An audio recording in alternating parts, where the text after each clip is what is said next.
मुझे गाली दी, मुझे मारा, मुझे पराजित किया, ऐसा जो मन में नहीं सोचता उसी का वैर शांत होता है।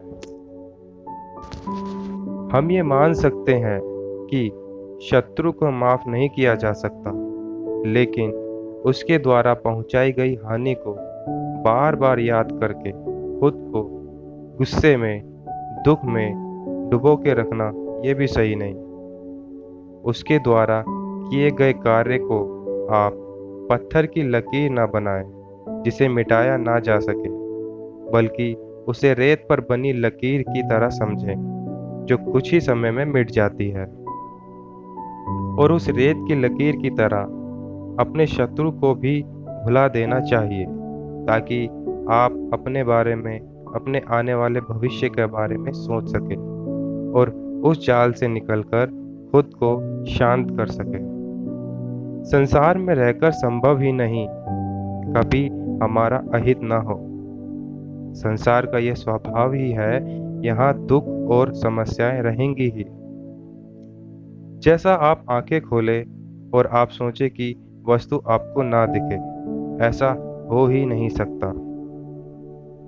उसी प्रकार संसार में जीते जी ये संभव ही नहीं है कि आप बिना समस्या के रह सकें और निंदा आदि के बिना जी सकें।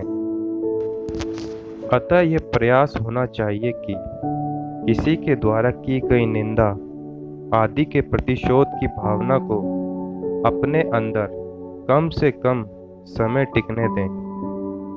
यदि कोई हमारा अहित कर देता है तो क्रोध किए बगैर ये देखना चाहिए कि क्या इसका कोई समाधान या उपचार है या हो सकता है।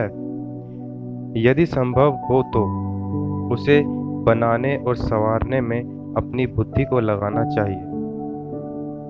यदि उसका निदान संभव ना हो तो क्यों व्यर्थ में, क्यों दुखी या परेशान रहें।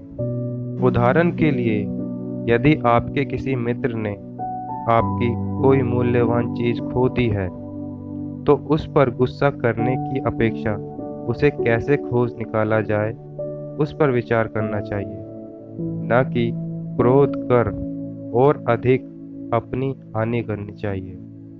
वैसे ही जैसे कोई बहुमूल्य चीज जलकर राख हो गई हो तो उसका कोई उपचार या समाधान ना बचा हो तो अपना कर्म फल मानकर उसे स्वीकार कर लेना चाहिए, न कि क्रोध कर अपने अंदर एवं अपने परिवार के वातावरण में परेशानी पैदा करना चाहिए। सुखी जीवन जीने की यही कला बुद्ध ने उपदिष्ट की है।